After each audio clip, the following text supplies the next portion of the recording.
Bonsoir mesdames et messieurs, il est 22 h. Merci à vous de nous rejoindre pour cette nouvelle édition dont voici les principaux faits. Le président du parti et chef de l'État prend part donc aux travaux des rencontres citoyennes qui se sont clôturées aujourd'hui au Palais du Peuple. Et en Inde, une bousculade meurtrière fait plusieurs victimes.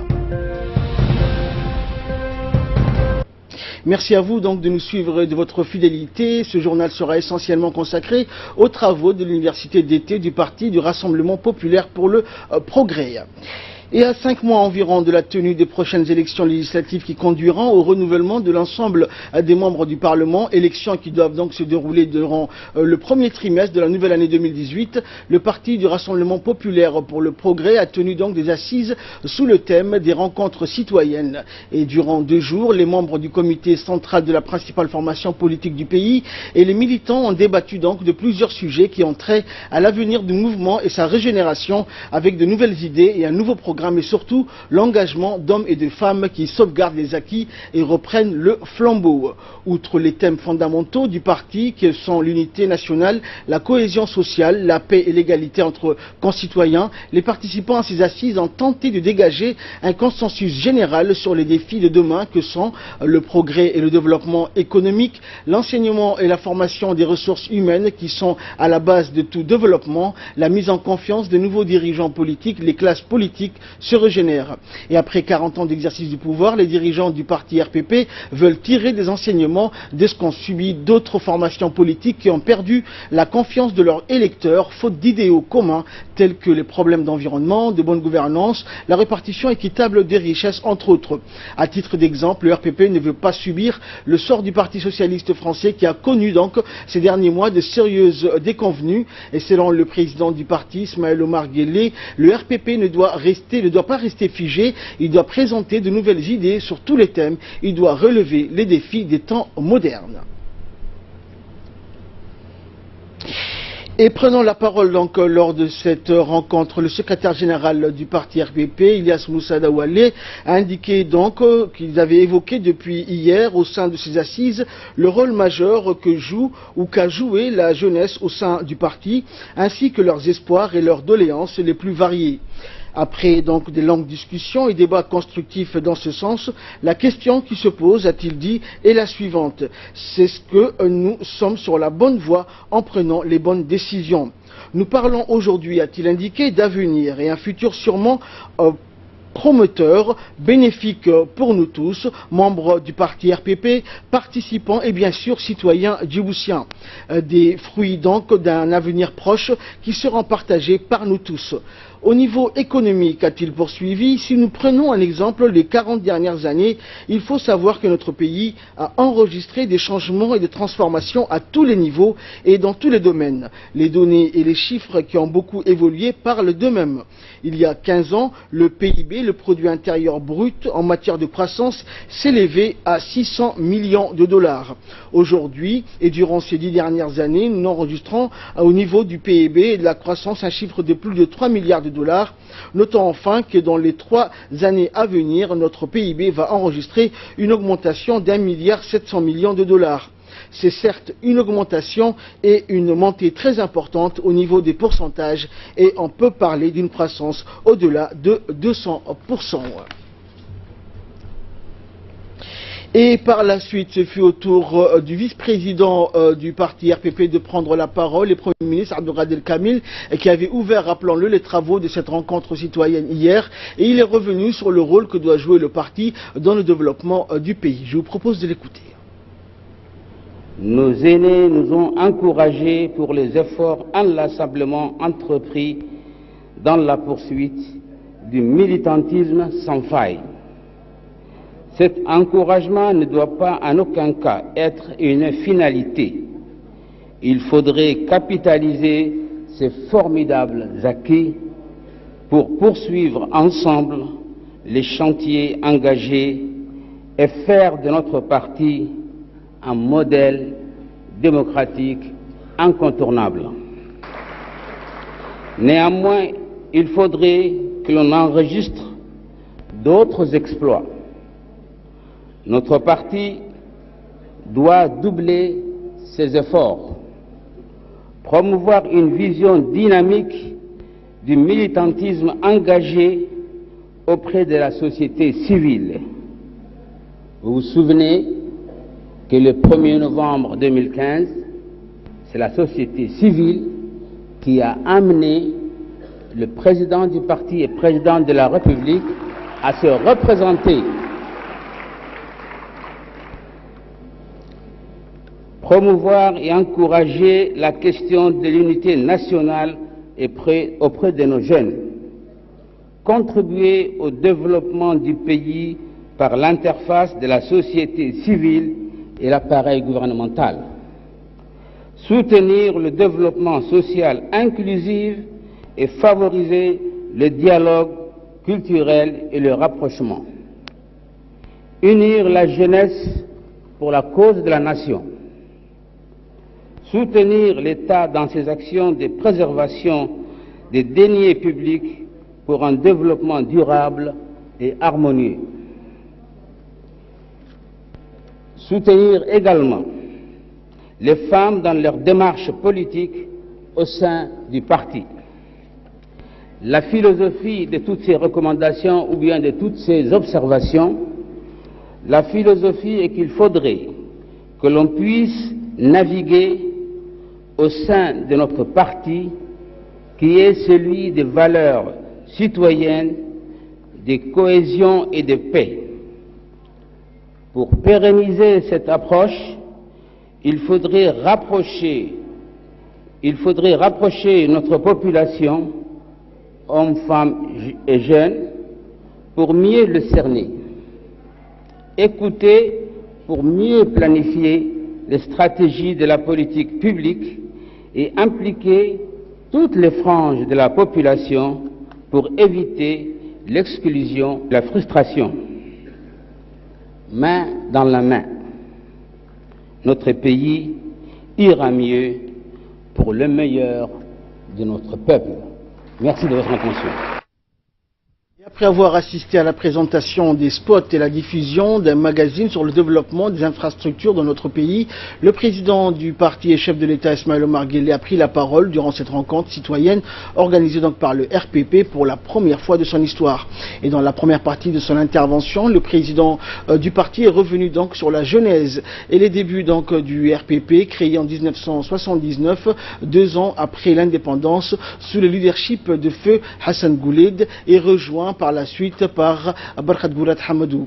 Au début donc de sa création, indiqué donc le président du parti, le RPP a eu pour principal objectif la consolidation de l'unité nationale et l'harmonie entre les communautés nationales. Le parti qui m'a élu et qui sera toujours le mien. Il a été créé par des personnes qui ont œuvré pour l'indépendance et qui croyaient en cette indépendance. Ceci est l'œuvre du président Hassan Gouled. Il a été aidé en cela par Barkhad Gourad et par beaucoup d'autres que je ne pourrais citer ici. Le premier défi donc de cette formation politique était de réussir l'unité nationale. Cette formation rassemblait elle-même des partis et des mouvements de tous bords, mais qui avaient un objectif commun, celui de l'indépendance du pays. Le chef de l'État donc a poursuivi son intervention en indiquant que c'est en cela que le Rassemblement populaire pour le progrès rassemblait donc en son sein tout le courant politique fondé donc sur des idéaux de consolidation de l'unité nationale, a déjoué nombre de complots visant à saper l'unité nationale. Le RPP n'a depuis son existence connu aucune connotation tribale et c'est pour cela qu'il est resté et reste toujours un parti d'avant-garde qui sauve la nation de tout péril ou complot de tout genre. Sa devise reste comme hier, celle de la paix pour le maintien d'une cohésion sociale.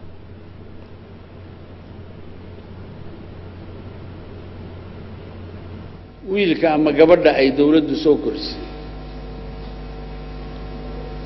eena sidaa u eegin marka uu soo baxay ee wax barto halkeen lagu urursan yahay oo halkeen hawsha ka galaa oo halkee baan wax ka qabtaa ay ku yar tahay weeyaan annaga geerideenu taas weey maxaa yeelay وحال هذا الناس على دين ملوكه dadkani madaxda ah sida ay yihiin dadku noqda dadka dalka wax u bartay ee jaamiciyiin ama injineer ama aqoon-yahan kalaba ee dantooda shakhsiga ku kooban war iyaa wax ku siiyay iyaa dadka dhigay iyaa مصاريفتي أما عشورتي دتك مساكين تعلق قرية أيها وحلقة سيئة وحلقة بري سوعلت وحون سوعل وحون سوعل أقونصو إن لقولي قرأ إن دلكو وحكولي قرأ إن مقرنا ساي أذيك أنا واجب أي كوتاي إن هذا حقبت dhagax meel hadaad ka qaado meel wanaagsan dhigtana Allah ka yeelay kolka keeba de wanaagsan keeba xisbigu u baahan yahay keeba horumarin kara maxay lahaayeen qoladan hadeer toole geesi dhabarku waxa weeyaan meesha uu qofkuba ka nool yahay hadaad dhabarka ka jabto safini waxa kale oo ku haray ma jiro dhaqdhaqaaq ma lihid حبا هذه نفط كوجرتنا واجبتا كل كده دتكينو أي دبرك أي كو أتكيسنا يعني وحويان أهمية الصينية نين دتك يدلك جعل أشقين وأديجي كاسر دبر. Et dans la seconde partie de son intervention, le président du parti a évoqué la nécessité de renforcer la formation du RPP avec l'adhésion des jeunes et l'apport de toutes les couches de la société civile. Il faut savoir, a-t-il dit, que le parti s'implique beaucoup dans la promotion de l'éducation et le développement des Djiboutiens, mais surtout des jeunes. En conséquence, il est logique donc que ces personnes se soucient de la vie du parti, qui doivent renforcer selon leurs capacités. Après ce bref aperçu historique, je voudrais maintenant aborder une question qui concerne les générations plus jeunes. Il est vrai, a poursuivi donc le président du parti, que notre pays ne manque d'intellectuels. Ceci est un atout. Seulement, je voudrais dire à ces derniers qu'ils sont les fruits de ce que ce pays a semé. Leur statut d'aujourd'hui, ils le doivent à ce pays et en cela, ils lui sont redevables. Ces intellectuels de tous bords doivent donc concevoir un peu de leur temps pour quelconques actions en faveur de la société. Si je reviens sur cette formation politique, je dirais tout simplement qu'un leader d'une formation politique a une responsabilité importante qui demande beaucoup d'abnégation et beaucoup de tolérance. Tolérance à l'égard des bon nombre de choses pour la simple raison que les leaders doivent être avant tout un rassembleur.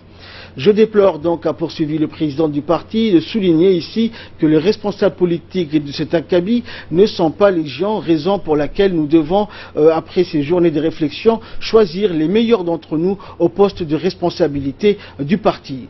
Maintenant, nous sommes réunis pour des journées de réflexion pour la simple raison que ce 21e siècle apporte de grands changements dans nos comportements sous l'influence de nouvelles technologies.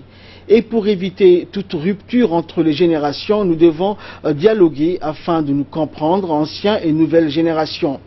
Avec nos discussions, le parti se modernise, s'adapte et intègre en son sein modernité, sans quoi il serait dépassé et ne pourrait répondre au mode de pensée d'une partie de sa population, dont notamment les nouvelles générations.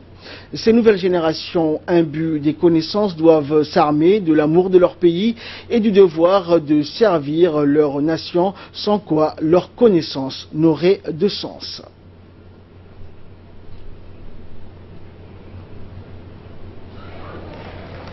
واحد يعني ماشي وحكو برتي ويعني للد دالي وحلسيي وحو ميل كلام كسميسنا يلليه أنا وانقرن وينا كان دوننا يكاما كودني كان دوننا كأمين سندل كان دوننا كجعل دل كان دوننا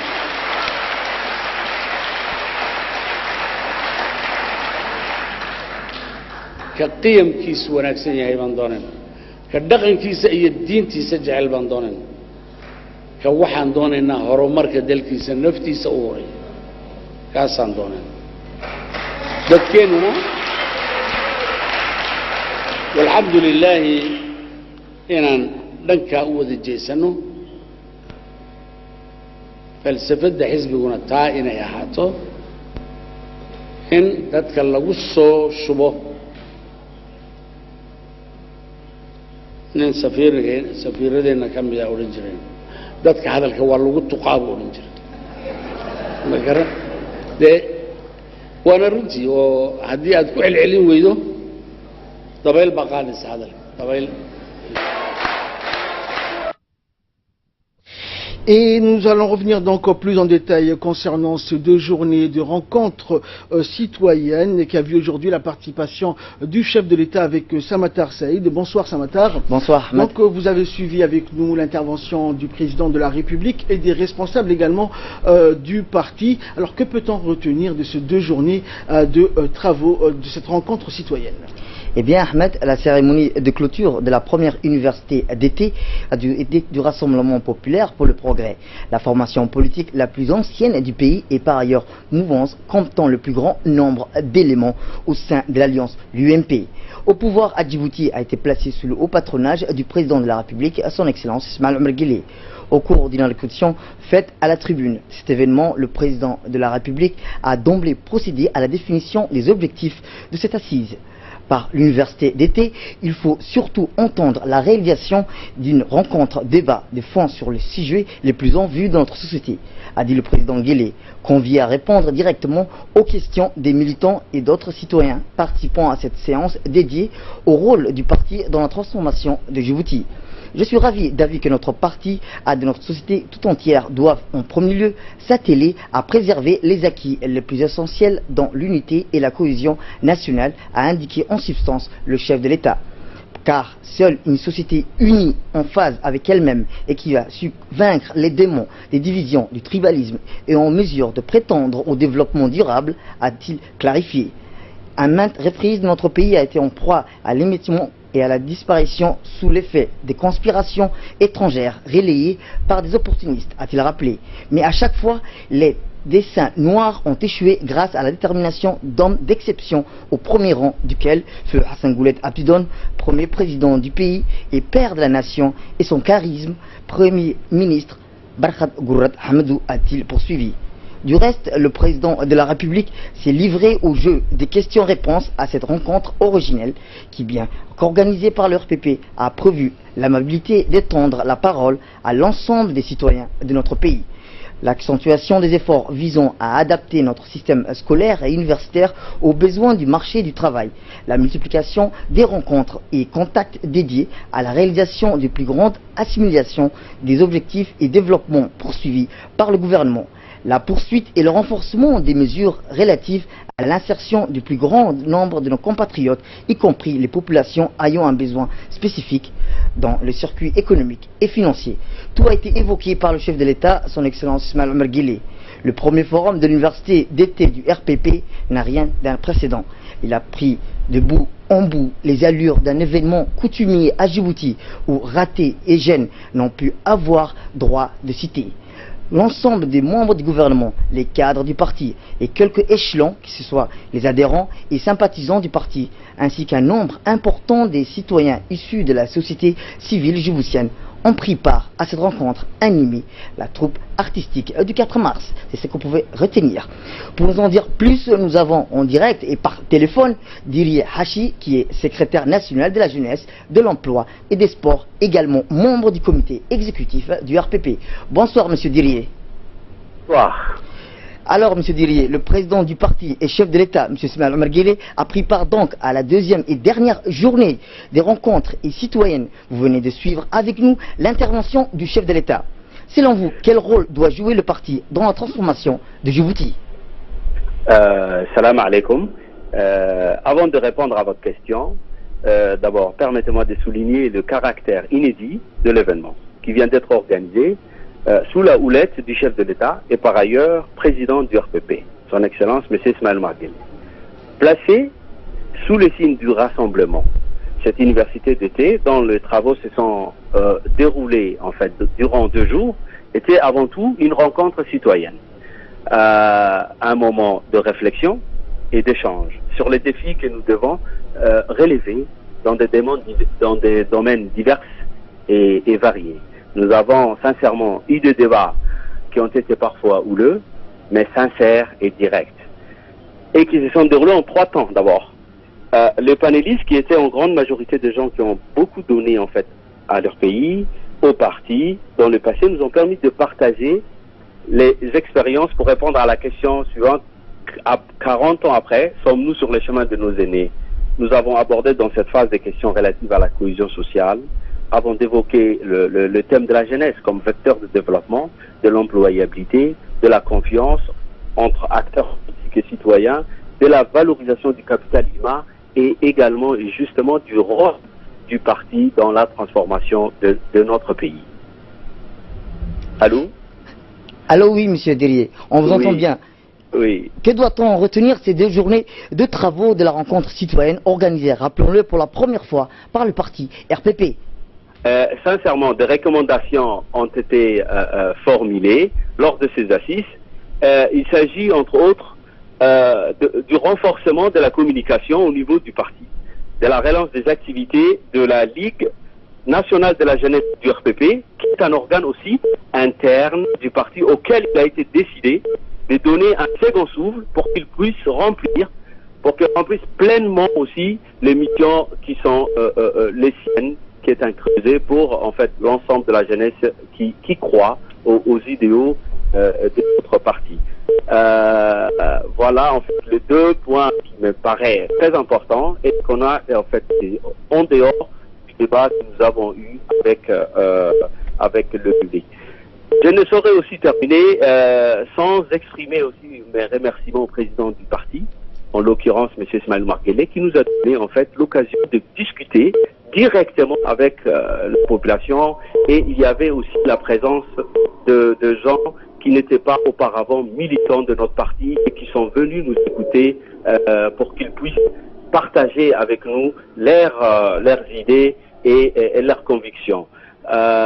Sans oublier, je remercie également le vice-président et l'ensemble de la commission qui ont eu l'honneur de préparer cet événement inédit. Merci, monsieur Diri Hachi, et bonne soirée à vous. Merci à vous. Rappelons le body, c'est monsieur Diri Hachi, qui est secrétaire général de la jeunesse, de l'emploi, des sports également, membre du comité exécutif du RPP. Merci Samatar pour toutes ces précisions. Et nous remercions également monsieur Diri Hachi, le secrétaire national, d'avoir bien voulu répondre à nos questions.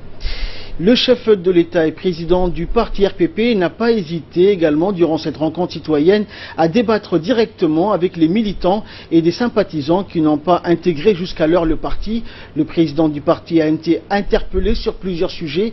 Il a patiemment répondu à toutes les questions posées et a présenté sa vision. Il a donné donc son point de vue pour permettre à la formation politique de se revigorer. Il est parvenu ainsi à convaincre nombre de sceptiques. Un débat interne et franc qui reflétait la démocratie au sein du parti. En effet, les militants ont eu l'occasion d'interpeller le président du parti sur des questions ayant trait à leur quotidien. Aussi, cette militante donc venue de Yoboki a interpellé le président du parti sur la question de l'acheminement de l'eau dans son village qui était sujette à des problèmes de coupure et posait problème également aux habitants de Yoboki. Répondant en toute franchise, le chef de l'État et président du parti l'a assuré que les moyens nécessaires seront pris dans les meilleurs délais afin de remédier à cet état de choses qui n'a aucune raison d'être compte tenu des efforts consentis dans ce domaine précisément à Yoboki. Poursuivant son dialogue avec les participants à cette rencontre citoyenne organisée par le RPP, le président du parti a répondu à des questions relatives à la communication du parti, des questions relatives également aux personnes à besoins spécifiques, aux relations entre administrés et administrateurs, dont notamment l'accès aux responsables de l'administration pour régler des problèmes des administrés.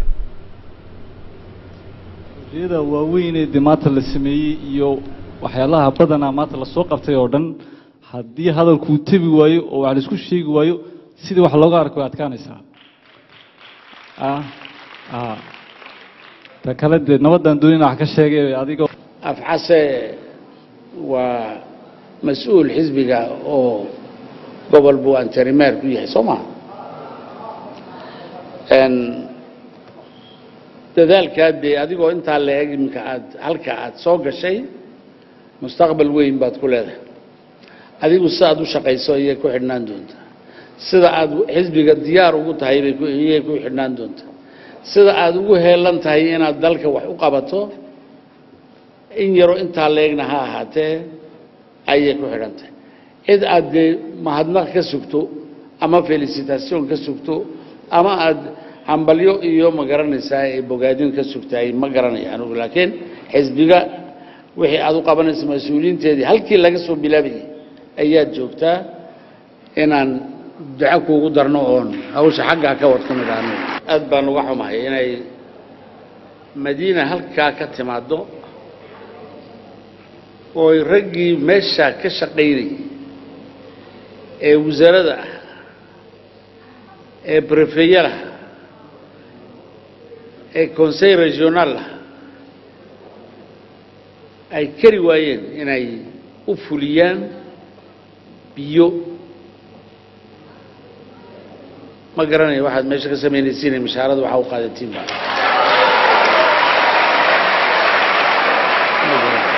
qolada jari rural la leeyahayna kaba sii daranba hadalkaas hadal aniga isoo gaadhaba maahay xisbigana u yimaada maahay islaantaasina waddaninimadeeda cid ay ka qarsoon tahay ma jiro caqligeed 100 nin bay ka yeedhaanta 100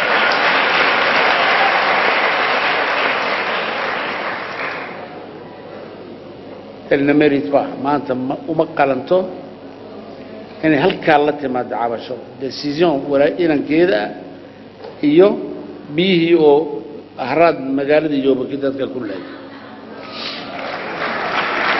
maxaa la yidhaha faranjiga muxuu yidhaha à bon entendeur salut haddib dambe hadalka ma doono inaanu maqlaano. Également dans l'actualité, le directeur général de l'Organisation internationale pour les migrations, l'OIM, l'ambassadeur William Swing, est arrivé donc ce matin à Djibouti pour une visite de travail de 48 heures. C'est sous une fine pluie qu'il a été accueilli à l'aéroport international d'Ambouli par le ministre de l'Intérieur Hassan Omar et plusieurs autres officiels et hauts responsables, dont le directeur général de la police, le colonel Abdullahi Abdi, le secrétaire exécutif de l'ONARS, la représentante de l'OIM et la coordinatrice des agences des Nations Unies et représentante du PNUD. Peu après son arrivée, le directeur général de l'OIM a eu les premières discussions avec le ministre de l'Intérieur au salon d'honneur de l'aéroport. Un tour d'horizon a vite été fait sur la situation des réfugiés, des déplacés et des migrants irréguliers. Ces derniers tentent d'utiliser Djibouti comme point de passage ou de transit pour rejoindre le Yémen et les pays du Golfe, ignorant les dangers qu'ils peuvent rencontrer en mer ou la réelle situation du Yémen qui vit une période de conflit avec la prise du pouvoir par le rebelle Houthi. Et enfin, pour clore l'actualité nationale en prévision de la tenue le 2 octobre prochain de la commission ministérielle mixte djibouto-turque, l'ambassadeur de Djibouti à Ankara, Adan Hussein Abdullahi, a eu une rencontre donc avec le ministre turc des Finances, Naci Abgal, qui dirigera la délégation turque. Cette rencontre s'inscrit dans le cadre de la consolidation des relations bilatérales et le renforcement de la coopération dans tous les domaines économiques, techniques ou commerciaux. Des liens privilégiés d'amitié et de solidarité existent entre Djibouti et Ankara. Les travaux de la commission bilatérale mixte seront suivis durant la première semaine du mois d'octobre par des rencontres entre hommes d'affaires. Et de là, nous passons à l'actualité hors de nos frontières avec Asma Aboubakar. Bonsoir Asma. Bonsoir. Donc nous allons nous diriger vers l'Inde où une bousculade meurtrière a fait au moins 22 morts. Oui, Ahmed, 22 personnes ont perdu la vie dans un mouvement de foule en Inde. C'est dans une gare de Bombay, donc à l'heure de pointe, que la bousculade donc est survenue. Une cinquantaine de personnes ont aussi été blessées. La cause de la bousculade donc fait l'objet d'une enquête. Selon le porte-parole des chemins de fer indiens, les passagers s'étaient réfugiés sur une passerelle piétonne pour échapper à une pluie battante quand l'incident s'est produit. Le Premier ministre condoléances aux victimes et à leurs proches. Et après là, nous nous dirigeons donc vers la Catalogne en Espagne. Asma, Catalogne qui se prépare à voter. Oui, effectivement, dernière ligne droite et dernier meeting pour les indépendantistes catalans. Au moins à moins de 24 heures du référendum prévu demain, un référendum donc jugé illégal par les autorités espagnoles qui ont multiplié les poursuites et les opérations policières afin d'empêcher la tenue du scrutin. À l'approche du vote, Carles Puigdemont, le président de l'Assemblée de Catalogne, galvanise donc ses troupes. Il a indiqué, je cite, « Aujourd'hui, nous avons gagné parce qu'ils ne savaient pas qui nous étions », déclare-t-il, et ils ne le savent toujours pas. Ils veulent que nous rendions au premier obstacle venu, mais ils ne savent pas que lorsque notre peuple rencontre des difficultés, il devient plus fort et cela nous fait gagner. Fin de citation. Et cette semaine, Asma, Madrid a placé donc la police catalane sous le commandement du ministère de l'Intérieur espagnol. Pourquoi cela ? Eh bien, pour éviter tout simplement d'être délogés, les indépendantistes ont déjà donc envoyé femmes et enfants à camper dans les bureaux de vote, alors que les forces de l'ordre devraient procéder à leur expulsion et à la fermeture des lieux demain matin. Donc une des élections qu'on va suivre ensemble. Ahmed. Merci Asma et merci à vous de nous avoir suivis. C'est la fin de ce journal. Excellente soirée sur Télé Djibouti.